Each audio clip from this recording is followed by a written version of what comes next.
2026 সালের প্রথম ভাগে জাতীয় সংসদ নির্বাচন হবে মাশাআল্লাহ। আলহামদুলিল্লাহ। বিএনপি যথারীতি বলছে জাতি নাকি হতাশ হয়েছে। বিএনপি রাজনীতি বাদ দিয়া মারফতি লাইনে ধরিছে, পুরা জাতির অন্তরে ঢুইকা তার মনোভাব যাই না ফেলিছে। মির্জা ভাই, আপনি কোন বিএনপি হতাশ হয়েছে, বা আপনার দলের মার্কা নিয়ে যারা ইলেকশন করবে সে সমস্ত সিট পার্টি তারা হতাশ হয়েছে, মাইনে নেব। আপনি তো অন্তর্যামী না, জাতির অন্তরের কথা কেমনে জানবেন? যাই হোক, আপনারা বুঝাইতে পারেন নাই জাতিকে যে কেন ডিসেম্বরে নির্বাচন দেওয়া দরকার, তাই আপনার চাওয়াটা জাতির চাওয়া হয়ে ওঠেনি। আপনি যেটা করতে চান সেটার পক্ষে এমন কনভিন্সিং যুক্তি হাজির করতে হয় যা উপেক্ষা করার ক্ষমতা কারো থাকে না। এটাই বয়ান বা ন্যারেটিভ তৈরির শক্তি। আপনারা যা দাবি করলেন এটা যে পাইলেন না, আপনাদের কর্মীদের কনফিডেন্স থাকবে 5ই আগস্টের পরে যা যা অর্জন তার সাথে আপনারা আপনাদের দলকে কানেক্ট করাইতে পারেন নাই। 32 নম্বর জয় বাংলা কইরা দেওয়া, আওয়ামী লীগ নিষিদ্ধ করা, এই দুইটা মাইলস্টোন ইভেন্টে আপনাদের কোনো সংশ্লিষ্টতা নেই। আপনারা বিরোধিতা করছেন আওয়ামী লীগ নিষিদ্ধের, ট্রল করছেন সেই সময়। আপনারা প্রফেসর ইউনূসের কাছে রোড ম্যাপ চান নির্বাচনে, আপনাদের দলের রোড ম্যাপ আছে নাই। এই 10 মাসে কি করেছেন? ভার্চুয়ালি কিছুই না। না না না, দুইটা বড় কাজ করেছেন।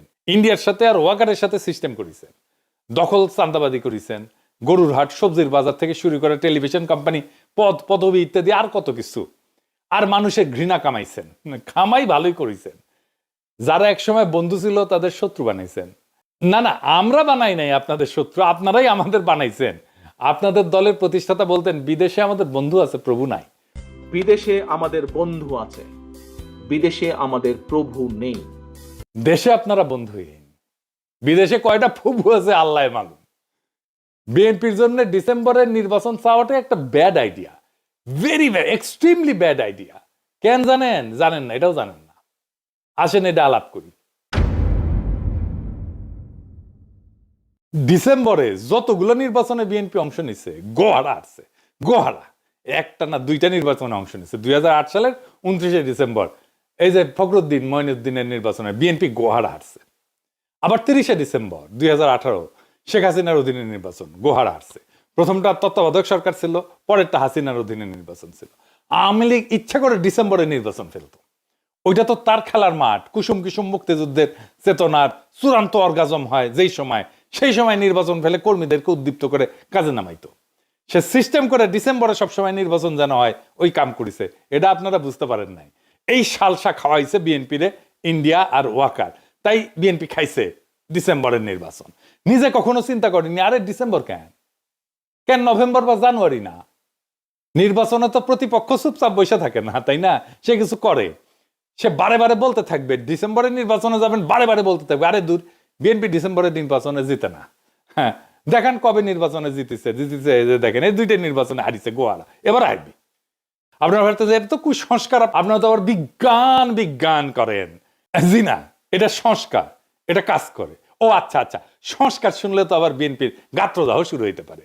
যাই হোক, আমি যদি বিএনপির কেউ হইতাম, আমি অবশ্য এখন কেউ না, হ্যাঁ বিএনপির, যখন তাদের কেউ ছিল না তখন ছিলাম আমি, এখন তাদের সব হয়েছে, পর হয়েছি আমি, বুঝছাও?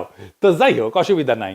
আমি বিএনপি হইলে কখন নির্বাচন চাইতাম, কখন চাওয়া উচিত ছিল বলেন তো? বুদ্ধি করে বলেন, মনে আসতেছে না? আচ্ছা শিখাই দিই। আমি নির্বাচন চাইতাম ফেব্রুয়ারিতে। কেন ফেব্রুয়ারিতে?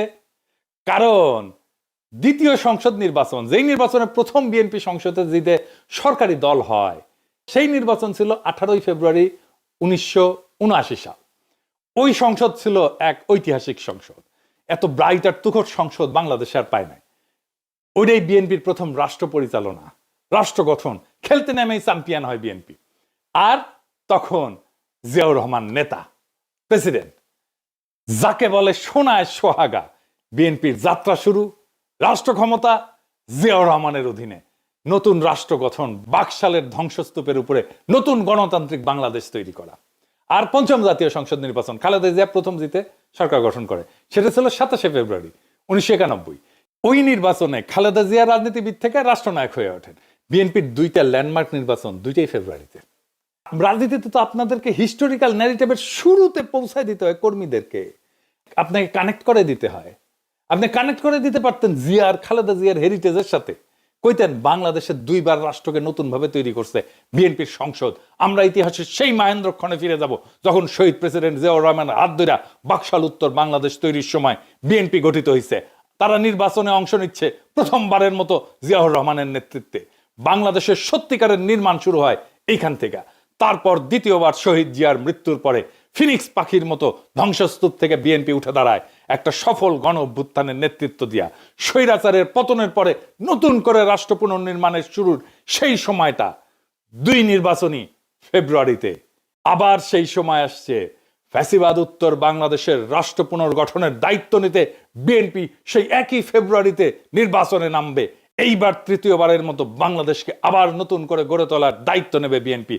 সেই ফেব্রুয়ারির ঐতিহ্যের অংশীদার হবে আবার বিএনপি, যে ঐতিহ্যের সৃষ্টি শহীদ জিয়ার হাতে, পরিপুষ্ট খালেদা জিয়ার হাতে, আর তার পূর্ণ বিকাশ হবে আজকে আপনার হাতে। আপনারা সেই যোগ্য উত্তরাধিকার যারা জিয়ার জ্বালায়া যাওয়া মশাল হাতে জাতিকে আবার নতুন করে পথ দেখাবেন, আবার ফিরে আনবেন সেই ঐতিহাসিক মুহূর্তকে। আপনার কর্মীর রক্তে আগুন ধরে যাবে, ঝাঁপায় পড়বে আপনার কর্মীরা। এই কাজটাই আমরা করেছি, আমি তো করেছি। আপনারা তো বক্তৃতাও দিবার পারেন না, কর্মীদের জায়গায় তুলতে পারেন না, খালি কইতে পারেন প্রস্তাব করে ভাষায় দিব, 24 ঘন্টাও টিকতে পারবেন না, হ্যাঁ ফু দিলে উড়ে যাব, এই সমস্ত। এর বাইরে কিছু কইতে পারেন না। কর্মীরা আপনাদের বক্তৃতা শুনে না, কথাই শুনে না। আজকে আপনার কর্মীরা এসে কয়, এগুলো শিখাইছেন যে আমি মানুষের ইমোশন নিয়ে খেলা করি। রাজনীতি তো ইমোশনই, ইমোশন ছাড়া সৃষ্টি করা যায় না, ইমোশন ছাড়া বিপ্লব করা যায় না, ইমোশন ছাড়া অভ্যুত্থান করা যায় না, ইমোশন ছাড়া দেশকেও ভালোবাসা যায় না। যাই হোক, আমরা একটু বিশ্লেষণ করে দেখি কেন প্রফেসর ইউনূস এপ্রিলের নির্বাচনের কথা বললেন।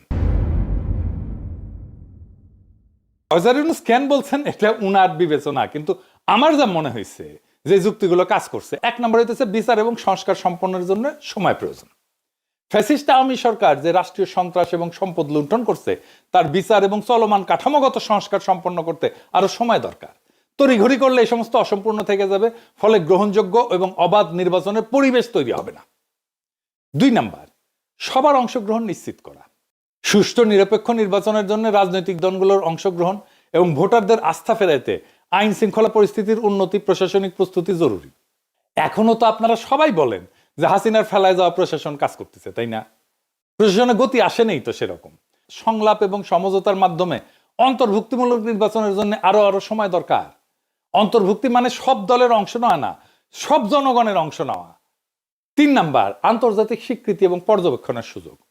এপ্রিল 2026 পর্যন্ত সময় দিলে আন্তর্জাতিক পর্যবেক্ষক আনার প্রস্তুতির সময় এবং সুযোগ থাকবে, যা নির্বাচনকে আন্তর্জাতিকভাবে স্বীকৃতির এবং বৈধতা দিবে। 4 নাম্বার, নির্বাচন কমিশনের প্রস্তুতি। এর ফলে ভোটার তালিকা হালনাগাদ করা, সীমানা পুনর্নির্ধারণ। কারণ এখন যে সীমানা আছে এটা ওই 2008 সালে সীমানা, যেটা করে যে বিএনপিকে হারানো হয়েছিল, ওই সীমানাটা পুনর্নির্ধারণ করতে হবে এবং রোডম্যাপ প্রস্তুতিতে নির্বাচন কমিশনের জন্য পর্যাপ্ত সময় নিশ্চিত করতে হবে। 5 নাম্বার হচ্ছে 1.5 কোটি প্রবাসীর ভোট নেওয়াটা এখন একটা বড় চ্যালেঞ্জ। এই বিশাল জনগোষ্ঠী শুধু রেমিটেন্স দেওয়া যায় কিন্তু ভোট দিতে পারে না। ভোট যদি নিতে হয় তাহলে তার পর্যাপ্ত প্রস্তুতির জন্য সময় দরকার। আমরা শুধু মানি মেশিন না তো, তাই না? আমাদের রাষ্ট্রের নেতা নির্বাচনের সুযোগ দিতে হবে। সবচেয়ে ভালো হয় যদি প্রবাসীদের জন্য সংসদে আসন থাকে। প্রবাসীরা প্রবাসীদেরকে নির্বাচিত করবে সংসদে যাওয়ার জন্য, এমপি হবে প্রবাস থেকেই।